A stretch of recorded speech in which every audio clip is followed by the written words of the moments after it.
Hello, my happy shiny puppies. This is Melody Fletcher, and I teach the technology of reality and the law of attraction to highly intellectual overthinkers just like you in a way that actually makes some freaking sense for a change. So, in a recent video, I mentioned it was a video on parenting techniques. Yeah, I mentioned that the kids that are born after 2000, sort of, rough estimate, are born with a different template. They're almost a different species. And that raised a lot of questions and a lot of interest, and people really wanted to know, what does that mean? And some people even kind of took it the wrong way. And so I wanted to make a video. Finally, I've been planning to do this video for quite some time, sort of really explaining what that means. And, this isn't the first time that we've talked about different children. If you remember the whole indigo children, crystal children craze, that was another attempt to sort of explain the gap between the generations energetically, and that there were sort of more light beings being born. And I did a video on light beings just, I think, last week.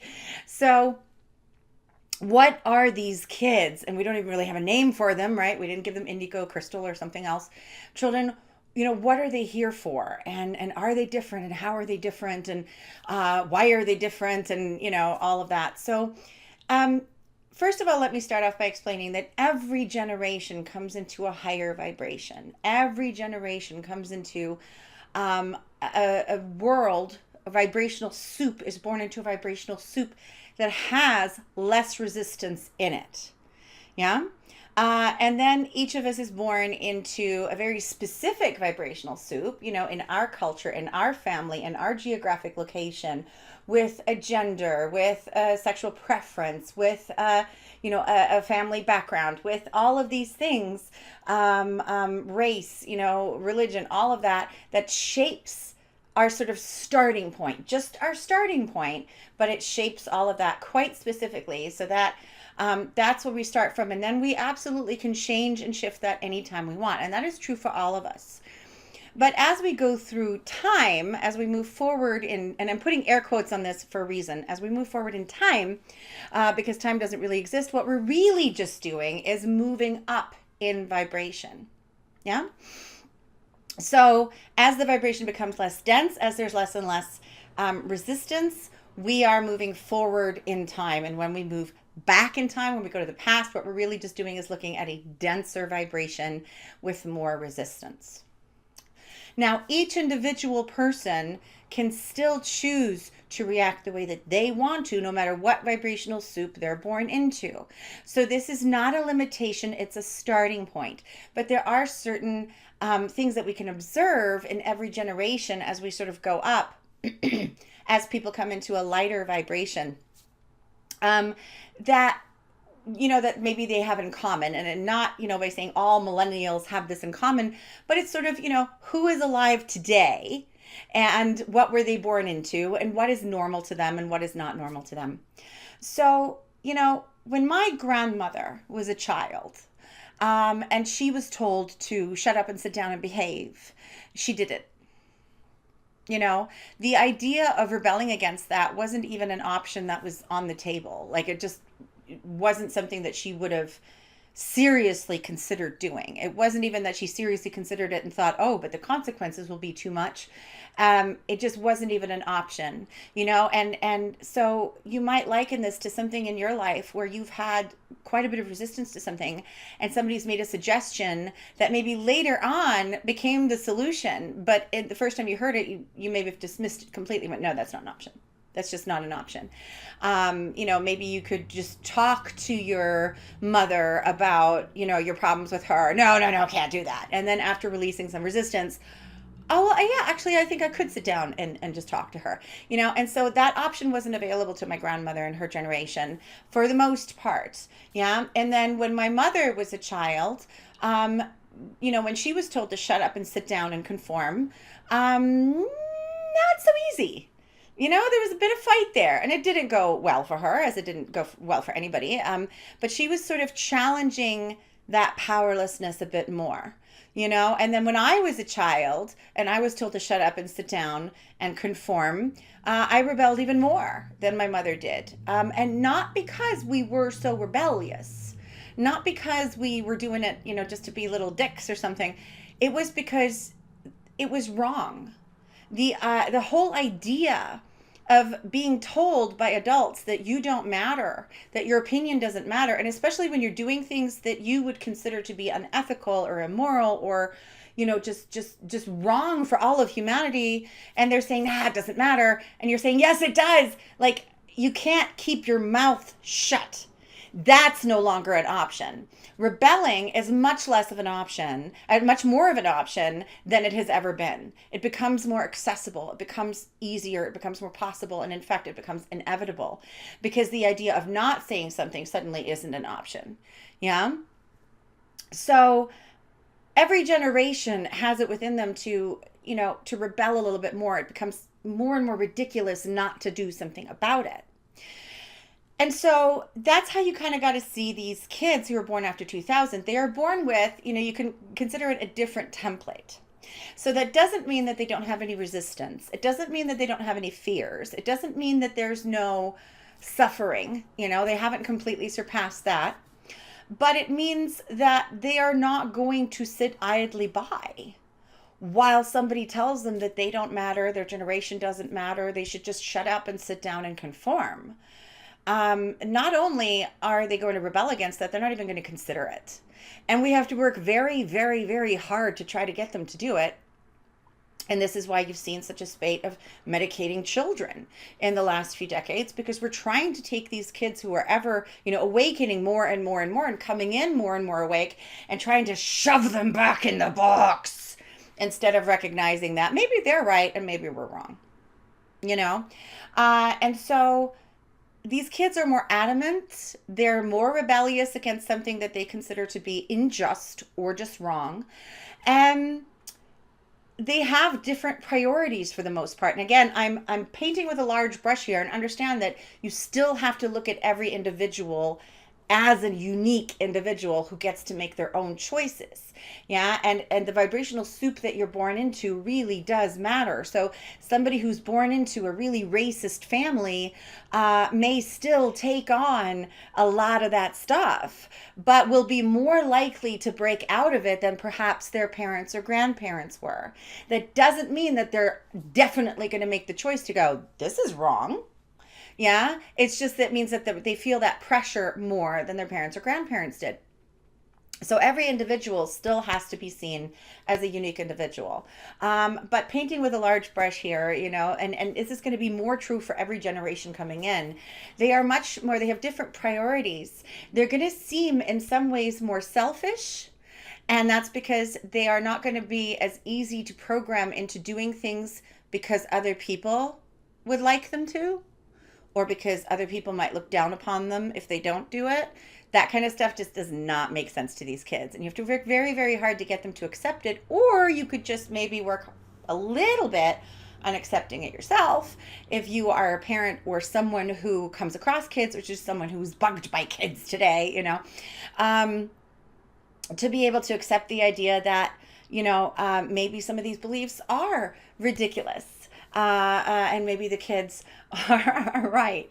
And so doing things just because somebody else, you know, might think that you're stupid, or because, you know, then you'll please them for 6 seconds before they fall into their pit again. And it's just cost you a lot instead of just going and doing what you want to do. They're going to seem more selfish in that way. But this is a very healthy selfishness. This is actually self-care, because energetically catering to other people just doesn't really work. But that does not mean that they're not altruistic, and it doesn't mean that they're not community minded. In fact, I have found that they are more community minded than any generation before, which means that the idea of succeeding at the expense of others is ludicrous to them. Absolutely ludicrous to them. Now, they can be trained out of that. So again, look at everyone on an individual basis, but it is more ludicrous to them than anyone ever before. The idea that we have to sacrifice some people, or a lot of people, or the majority of the people, for a few people to thrive, is ridiculous to them. And they also don't understand why we would consider it difficult to include everyone. Yeah. That is just, it just doesn't make sense. You're going to notice a lot of times when there's a difference of opinion, or when a child, especially a very young child now, says something, a lot of the times it's because they just absolutely don't get that limited point of view. They just don't get it. It doesn't make any sense. It's ludicrous. It's ridiculous. Yeah. So a lot of the times when we want to give them the perspective of, well, a young child might ask you, it's like, why do we have a big house and that guy's homeless? And then you're trying to justify, well, because you're not using energy to translate it. You're using limiting beliefs to sort of justify, well, some of us work really hard, and it's bullshit as you're saying it. Yeah. Well, they do too. And they're not going to accept that the same way. So when they see something that feels unfair to them, they're going to say it. And then people can be very defensive about that because it's bringing up their own limitations, their own limiting beliefs, their own fears, which they haven't worked through. So these kids are in many ways challenging people. They have not come here to challenge people, not specifically. They've come here with, their own agenda, just as we all have to participate in the ascension of humanity, but they are coming in with a little bit more light. Now, that does not necessarily mean that their lives are going to be super easy. If you look at these kids right now, protesting, the gun laws in the United States, those are, those aren't young kids. I mean, they're not 3-year-olds, they're 18-year-olds. But you can see that the idea of not protesting this that's what's scary. And it's far scarier than the protest. So it doesn't mean that they don't have any fear, but their fears are different. And the fear of not doing something and what will become of us all if we don't do something is now greater than the fear of doing something, that's a swap. Yeah. And in older generations, it's often the exact opposite. The fear of doing something is much greater than the fear of not doing something. And so that's why you can see so much of a generational divide here on this issue of what's happening, where, it's you can look at the philosophy of Ubuntu, which is from Africa, which essentially, I don't want to do it injustice here by defining it incorrectly in some way, but it's essentially the idea that, we're all in this together. And that if you harm one person in, the group, then you harm the whole group, and that you all move forward together, and that you're stronger together. And then there are different definitions that you can find of that flavor. Everybody kind of seems to define it in their own way. But I see that little more community-minded mindset present in the younger generations. And I think it always has been to some degree. And then we sort of, get seduced by the density of the energy and we sort of, and the limitation, and we sort of drop those highfalutin things. We think, oh, that's too much work. That's too much work. And every new generation comes in and they have so much energy and they're like, it's not too much work. Let's do it. And so my recommendation is, let's believe these kids. Let's listen to these kids. Let's not squash these kids. Let's trust these kids. And let's also understand that it's their future. I mean, those of us who are going to live a long, long time, it's our future too, but it's their future. And the idea that, that only somebody who is in their 70s and has never worked a normal job in their life and has been a career politician for 50 years knows more about what's wrong with the world and how to fix it than a 16-year-old or an 18-year-old, to me, is ludicrous. Yeah? Everybody is living their experience. Everybody has value. And if somebody pipes up that doesn't have as much fear and that has a really strong sense of justice, I think they deserve to have a seat at the table. And I think they deserve to really get the time to speak and for us to consider what they're saying. And they deserve to have a seat at the leadership table. All of us do. So, these kids, I think, have the absolute right idea. I think they have an amazing energy. And I think the best thing that we could do is honor that, guide them, but really clean up our own shit before we even try that. Because a lot of times they're going to challenge us to clean up our stuff instead of us challenging them to clean up theirs. So hopefully that has given you a little bit better idea of these kids born after 2000. We don't necessarily even have to give them a name. By the way, a lot of this was true for the indigo children as well. They're just, coming into a different vibrational soup with a strong energy, and they're light beings. And so they're kind of experiencing the discord of that, as we talked about in the light worker, light being video. That's what the crystals and indigos were going through, and discovering things that seemed almost, supernatural to other people. There's a lot more going on now of that, so it doesn't really seem so weird anymore. But it did a few decades ago. So hopefully you've got a better understanding of the kids today and why they are amazing.